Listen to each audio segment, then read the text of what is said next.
jokingly say that at the end of almost all of my broadcasts, but I think as humans, we want to inherently think everyone is good.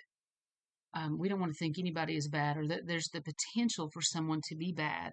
Least of all, kill us, abuse us, and kill us. But as my husband reminds me, you'll recall that he is an EMTIV tech, and he also worked in the emergency room for several years before he retired. And he has a completely different vision of society than I do. I am optimistic. I am that somewhat Pollyanna person, while he is literally the king of doubt. He does not give anyone the benefit of the doubt. He automatically he can make these judgment calls on people just meeting them, and he's typically always right. So he's got a really good read on people. And I think that some people are very, very good at that. I think my friend Leah is very good at that. Darlene, well, I mean, Melissa as well. I mean, I think all of them are pretty good. I tend to be that person.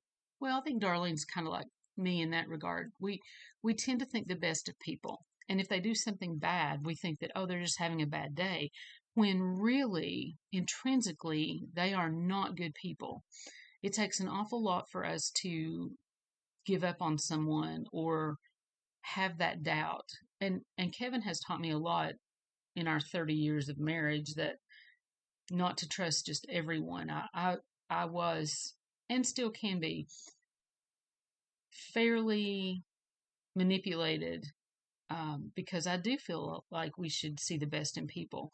I would be, if I weren't already a serial killer fanatic, and I really shouldn't even say it that way. It's really more early childhood development.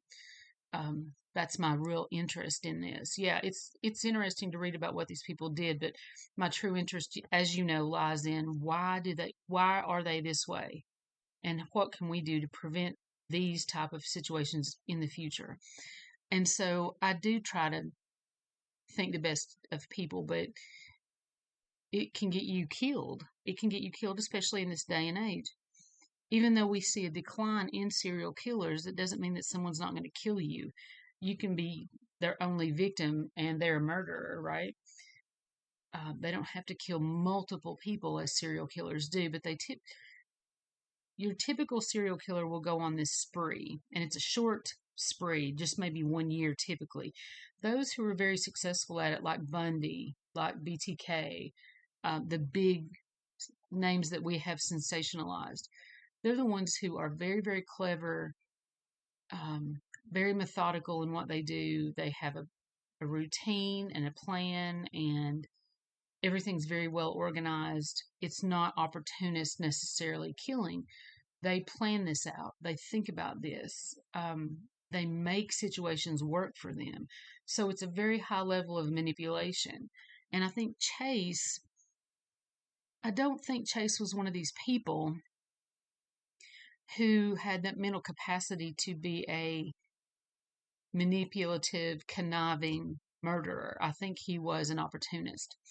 And him actually saying that coming up to a locked door and finding it, or coming up to a door and finding it locked, in his mind was, no, go away. You're not welcome here.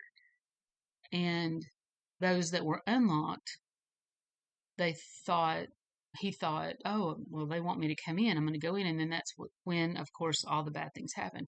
Interestingly enough, one of my students in class was telling us a couple weeks ago that just randomly in the middle of the day, a police officer walked in her back door. Didn't knock, nothing, just walked in her back door. Of course, it was unlocked. And she said, it just freaked him out. And he was looking for someone who was supposedly in their neighborhood that needed to be arrested, needed to be caught. Not real sure of the details on that, but she said he didn't knock or anything. He didn't identify himself, like yelling out or anything. They just, when he when he got into the room, they met him at the door there, and it really bothered him. It's really bothered them. So now, and not only that, they complain to the sheriff's department, as they should. Um, in my house, if you just walked in like that and we were startled, you might get shot. I mean, Kevin always has a gun within reach, and so he's trained that way. So it's just not safe. I can't believe a police officer would. Why in the world they would do that is beyond me. He was at the wrong house. I mean, he was way off on the house number. So it just makes no logically what happened to her made no sense whatsoever. And now, of course, they lock their doors all the time, as they should. You just can't trust anybody, anymore. Anybody that you don't know. If they're a stranger, there's a reason they're a stranger, right? So, um, definitely for him, unlocked doors were an invitation to come inside. And on one occasion, he was caught and chased off by a couple who they were returning home as he pilfered through their belongings. He had also urinated and defecated on their infant child's bed and clothing. Absolutely no reasoning behind why he would do that. No follow up on that, really. Nothing that I can find. But that's interesting too, right? Why would you go and defile an infant's bed? It doesn't make logical sense at all. What pleasure would you derive from that? Um, Also, a very good indicator of severe mental illness, right? On January 13th of 78, he broke into a house and shot Teresa Wallen, who was 3 months pregnant at the time, shot her 3 times. He then had sexual intercourse with her corpse while stabbing her with a butcher's knife. He then removed multiple organs, cut off one of her nipples, and drank her blood. He stuffed dog feces from Wallen's yard down her throat before leaving. Now, so very graphic. And then I will say this: I'm not going to share it on my webpage, but there's a website where you can actually go and see the crime photos of this, and I just happened upon them, and I was stunned. As many things as I've seen and read about serial killers and these horrific killings, you rarely see the actual crime photo, and if you do see it, it's blurred. A lot of it's blurred out, and really you just see this blur of a body lying in the floor or whatever. This was just absolutely the normal criminal photo, and it really it's disturbed me greatly. And this was the one that I saw, Teresa Wallen. Horrific. Beyond. We are, as a society, I think that we are so numb to a lot of these horrific crimes because we see them so often, and we do get used to these things, and they, once we're acclimated to them, it takes an awful lot to shock us. And that's why you see television series and books and media in general, they just become more and more outrageous, because the more outrageous they are, the more reactions they get, and it really is a money game for them. They get more hits on their website, they get more people reading the story and sharing the story, and all of that equals money.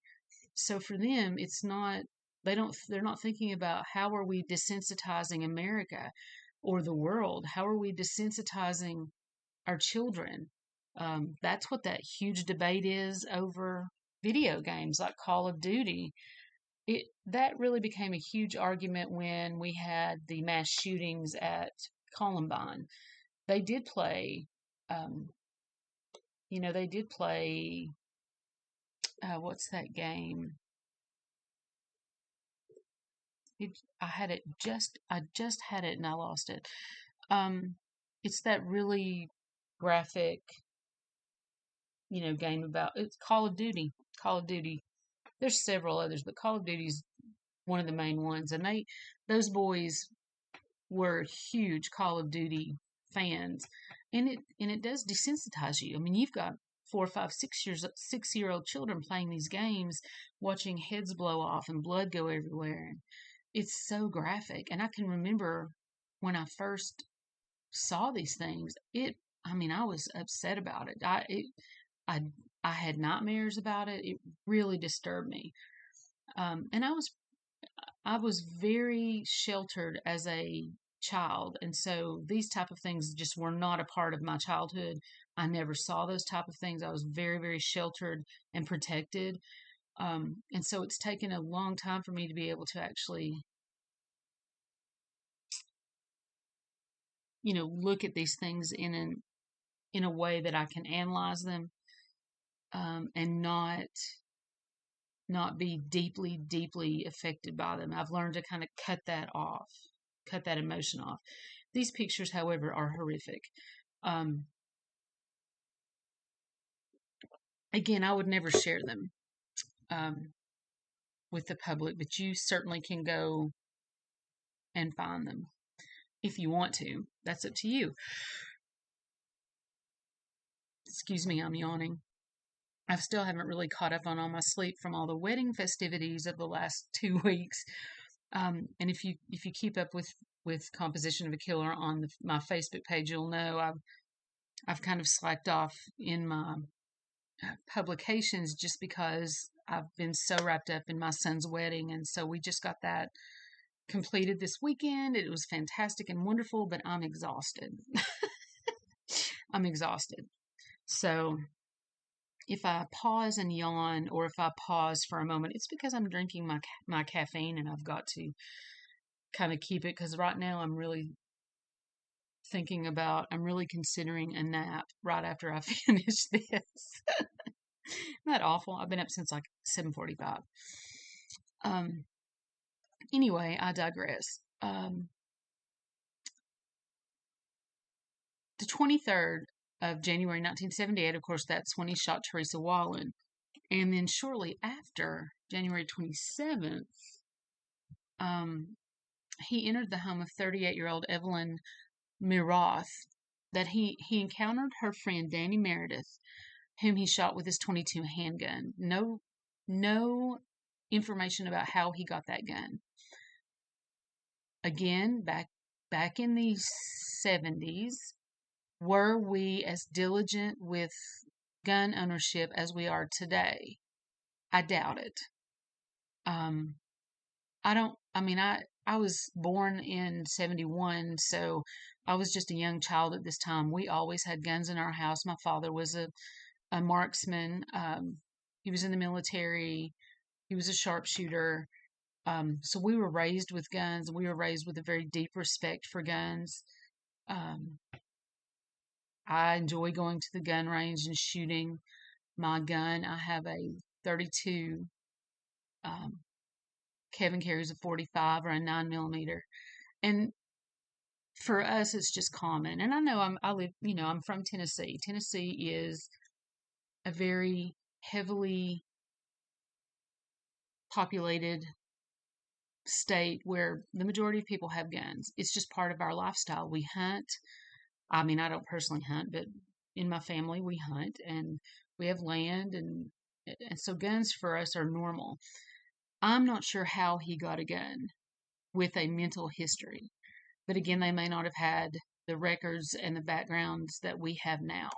I'm assuming that they did not, but he should have never had a gun. He then fatally shot Mirath, her 6-year-old son Jason, and her 22-month-old nephew David. I don't know how to say this. Ferreira? I apologize for that. Before mutilating Mirath and engaging in necrophilia and cannibalism with her corpse. This is the first time that we are